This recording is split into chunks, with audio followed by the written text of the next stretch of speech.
Hello, hi guys! Magandang hapon sa inyo lahat. This is Shiva Masagari Channel, a faith healer, also matarder. So ngayong hapon, natutugyan natin na nagsasabihin sa inyo ng ating mga gabay. This is weekly gabay for the month of December 8 hanggang December 14 for the sign of Libra. So Libra, Libra, Libra, welcome, welcome to my channel. Ano kayang messages, advices, and spirit guides ang ating masasaga for today's video? Kano naman kayang energy o kaganapan sa buhay ng mga Libra signs ang ating mahagilap? So guys, this reading sa journey namang hindi lahat makaka-resonate. Kunin lamang po makaka-relate sa inyo.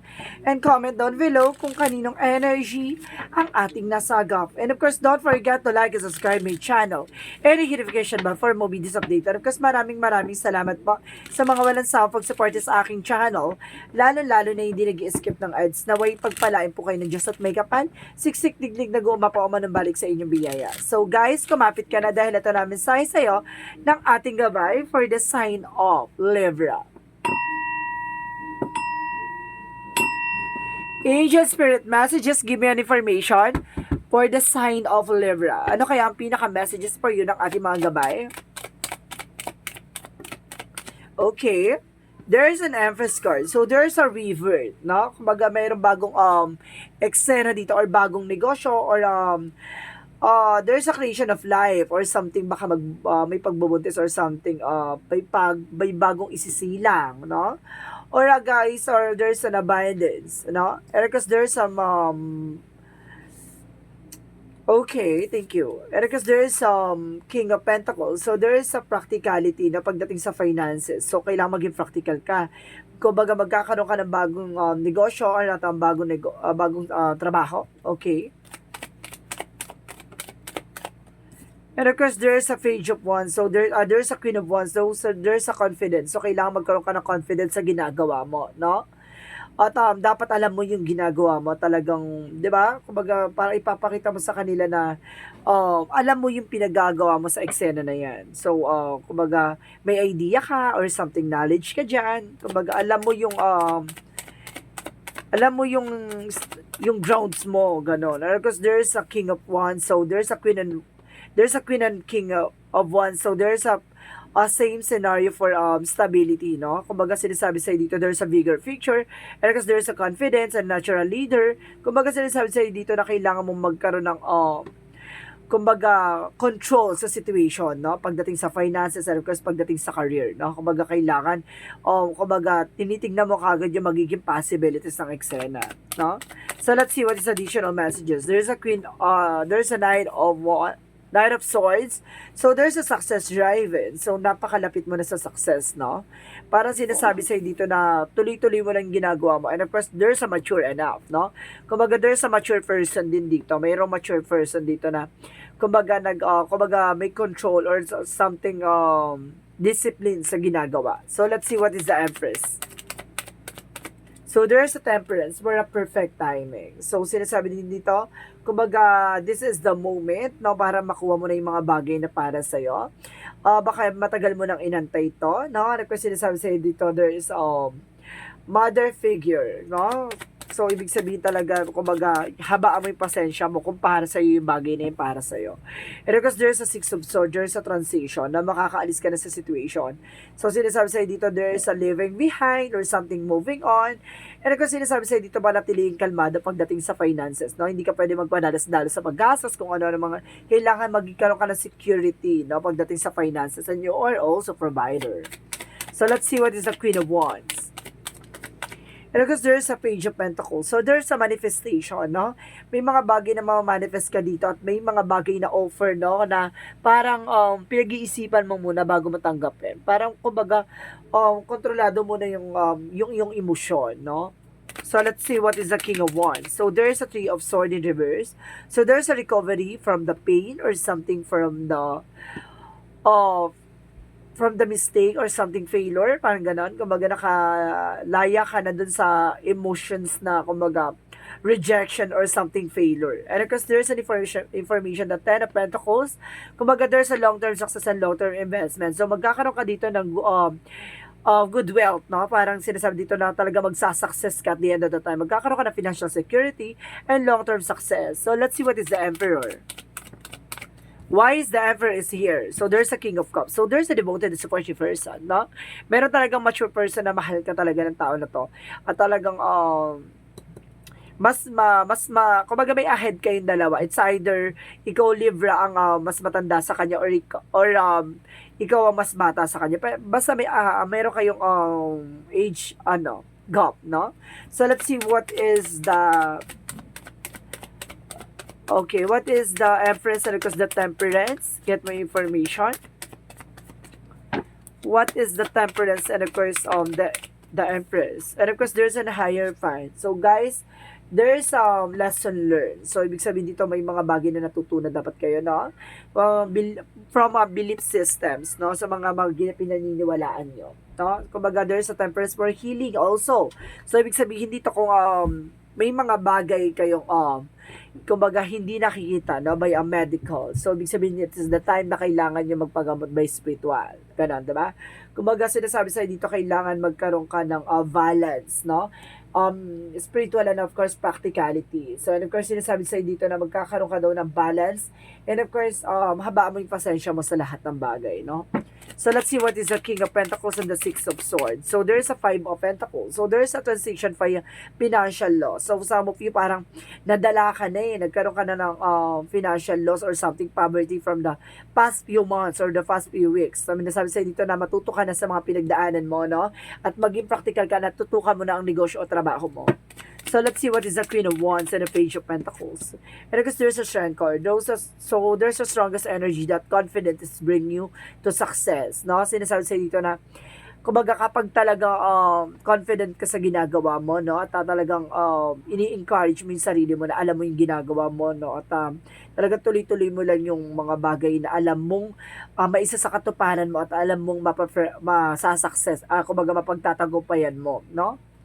So, sinasabi sa'yo dito na kailangan mo lang siya talagang, kumbaga, lakas ng energy dito na there's a creativity Kumbaga, parang i-enhance mo yung iyong creation or something, information. Kumbaga, sinasabi sa'yo dito, ang lakas din ng charms mo for, para nakaka-influence ka ng ibang tao. Parang gano'n. So, let's see what is the King of Wands and of course the Three of Swords in reverse. So there's a Five of Wands. So there's a lot of competitors, no? Marami talaga kakompetensya, even, no, conflict, no, na nagbibigay dito, no? Maraming inggitero talaga din sa paligid mo. Sinasabi lang sa'yo dito na kailangan panatiliin mo yung kalmado yung yung sarili mo, no?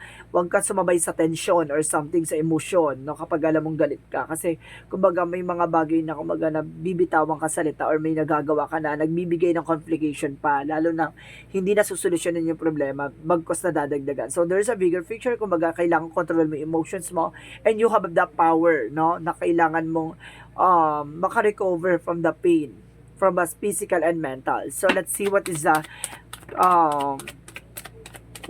Knight of Swords and the Ten of Pentacles. And of course, there's a Justice. So, there's a good karma coming in for you. No? Kumbaga, ito na yung it's a good karma na darating sa buhay mo na, kumbaga, sa dami mong napagdaanan. No? Kumbaga, ang dami kasi dito, ang daming sistema or something, ang dami talagang ganap, no? Ang daming ganap dito. Ang daming ganap dito, guys. Sinasabi sa'yo dito na makukuha mo tong justice na to with the balance. At kumbaga yung truth is revealed. Maaring malabas ang katotohanan sa lahat na nangyayari. Kumbaga bakit nagkaroon ng financial loss or bakit nagkaroon ng something like that na parang nasaktan ka or something, or nagbigay ng complication. Gusto ko rin i-clear out ano tong parang ang gulo ng reading na to na parang ang daming kaganapan. Gusto ko pa yan i-clear mamaya. And of course, let's see what is the Emperor and the King of Cups. So there's a Seven of Cups, Seven of Wands. So there's a protection. So protection mo yung grounds mo, even your love life, no?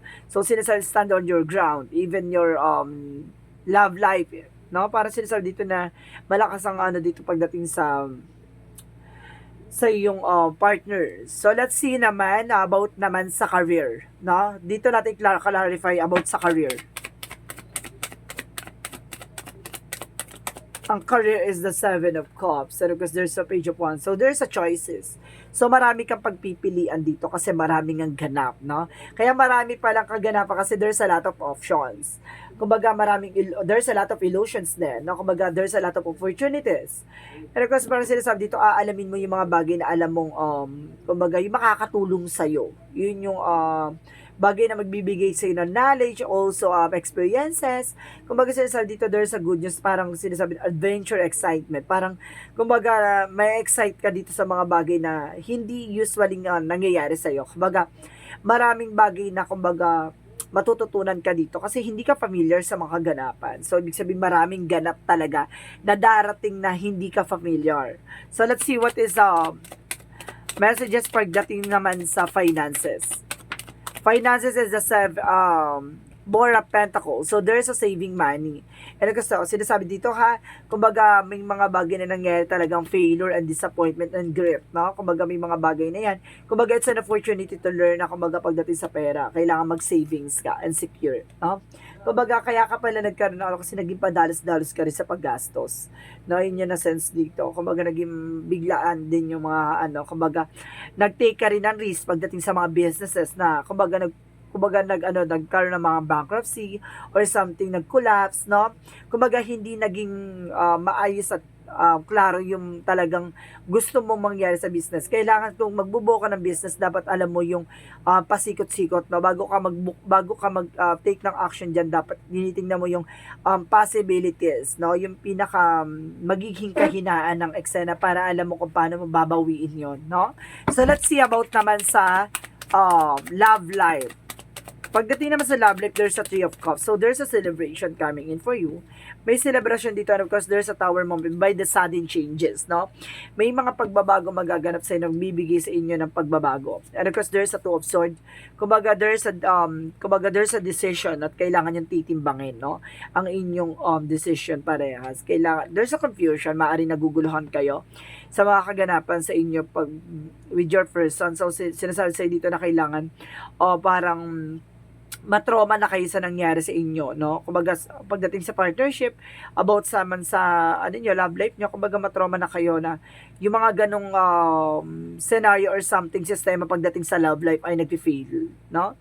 Kumbaga, minsan kasi yung, nandun talaga yun sa partnership no? Kapag open kayo sa isa't isa, kumbaga talagang there's a respect and of course discipline.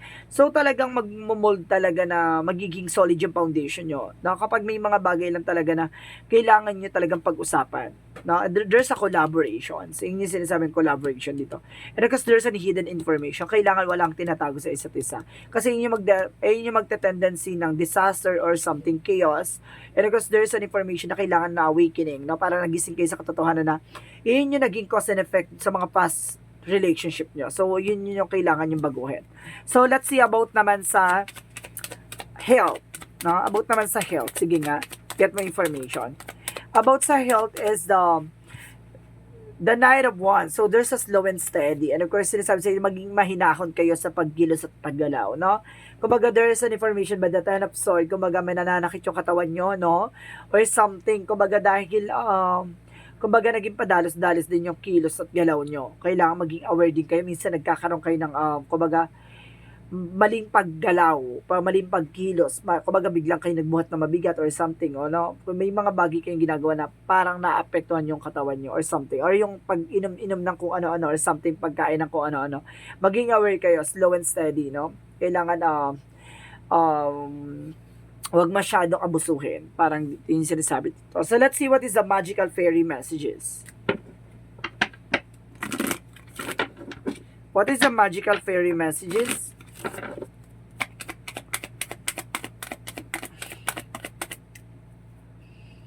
Okay. So, let's see muna daw kung ano yung pinaka-outcome.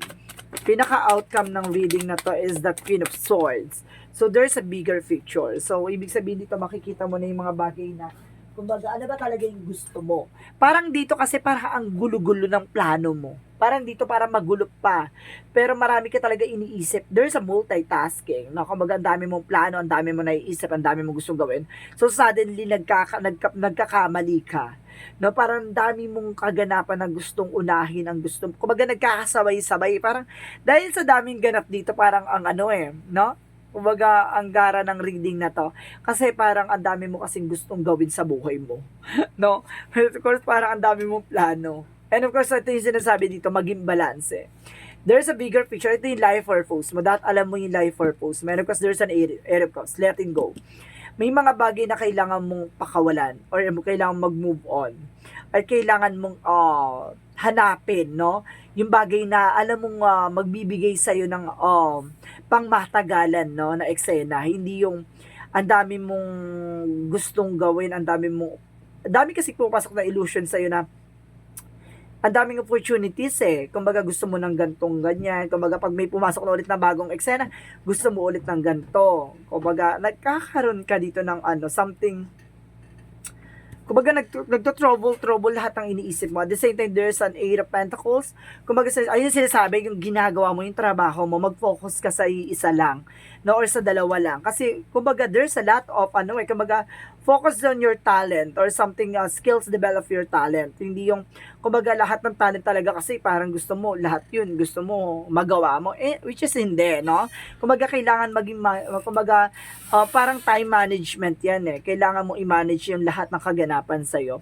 Because there's a perfect timing. So this is the moment na kailangan, kumbaga magkakaroon daw ng perfect timing dito, no? Kumbaga, this is the right time for you to move forward. So this is the time for you to choose one or two, no?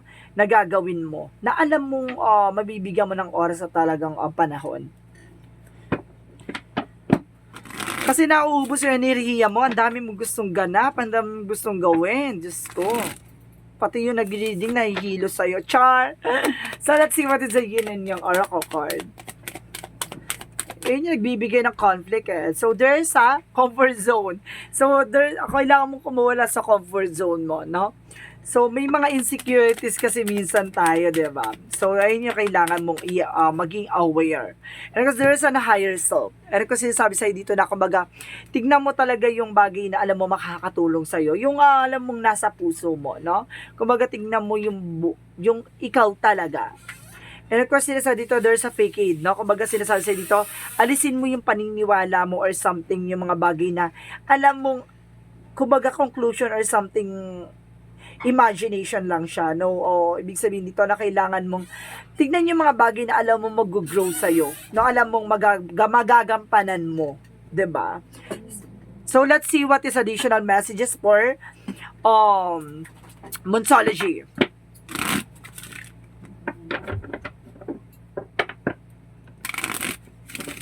Let's see what is additional messages for Monsology. At sinasabi sa dito, guys, there's a communication is the key. So, kailangan marunong ka makipag-communicate, no? And of course, you're very close to achieve your goal. Napalakalapit mo na para matupad yung mga pangarap mo, no? Maaring marami ka talagang plano na gulong-gulo ka kung ano uumpisahan mo or something na umpisahan mo na tapos darating na naman yung mga bagong ideas. Tapos gugulo na naman yung sistema mo. So, wag kang ganun, talagang wala kang matatapos na eksena pag ganun eksena mo. So, let's see what is the shocker. What is Archangel Michael? Messages for you. And of course, there is an Archangel Michael to help you from this situation. Humingi ka ng gabay ka ating Archangel Michael para makaalis ka sa situation mo, no? Let's see what is additional messages. O, diba? Naloka ako sa reading mo. Ang dami mong ganap dito, May Diyos ko. And of course, sa dito, let go of fear now. Isa pa yan, alisin mo yung takot at pangamba mo. So, let's see what is additional messages for angel spirit guides.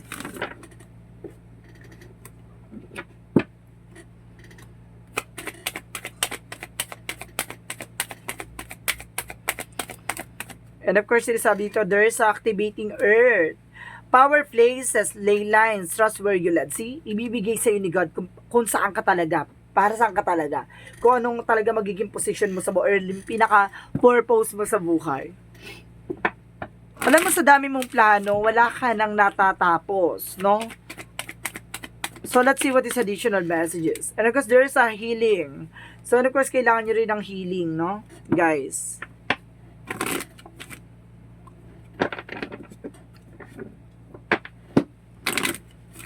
So, let's see what is additional messages for this energy.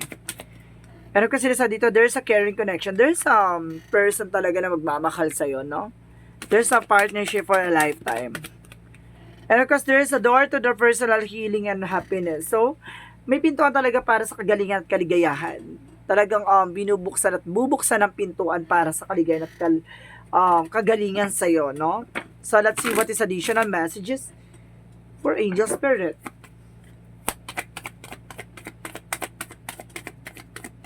Forgiveness. So, kumbaga kailangan mo ng kapatawaran dito or kailangan mo magpatawad. No? Kasi isa pa yan sa nagbibigay sa'yo ng blockages. Kaya hindi nagtutuloy-tuloy yung blessings. So, let's see what is the romance angels. So, there is a release your ex. Isa pa to. Kung kailangan yung i-release yung ex nyo. Diba? So, ibig sabihin, kung hindi ikaw, yung person mo or yung cross-watcher out there, and because there's a freedom, see, kailangan mo ng kalayaan, kailangan mong mamili.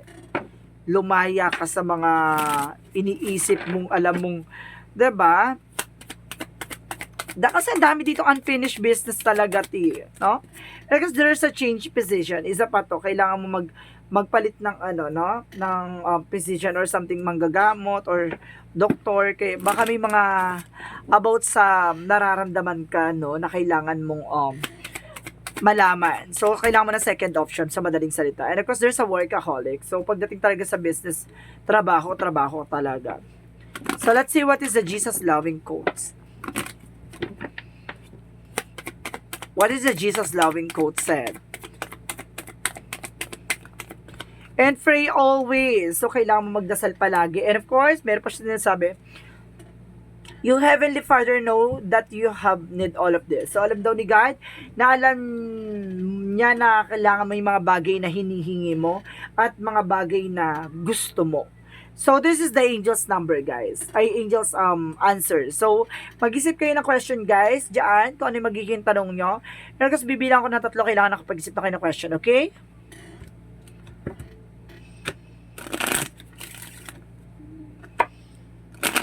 One.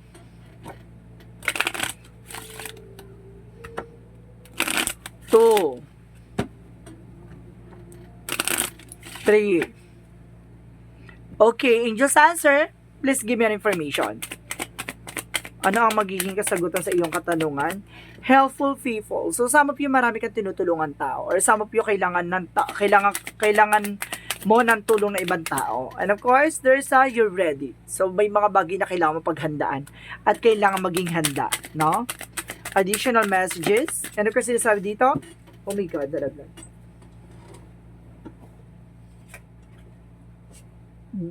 The situation will improve. So, magbabago na yung sitwasyon ngayon, diba? So, let's see what is the angel's answer. Angel's number. So, guys, this is the angel's number. Tingnan natin kung ano yung gusto sabihin sa'yo ng angel's number. Angel Spirit, guys, please give me information. There's a 6-6, I am positive. So, positibo ka. Char. And kasi sinasabi dito, your guardian angel is teaching you the sense of unconditional love. You are encouraged to have faith that the universe will provide for you while you are manifesting your inner desire. So, see, kung tinutulungan ka ng angel spirit, rather ng ating universe, kailangan, dapat alam mo kung ano yung talagang best inner desires mo, no? Hindi mo kailangan ng mga illusion or something,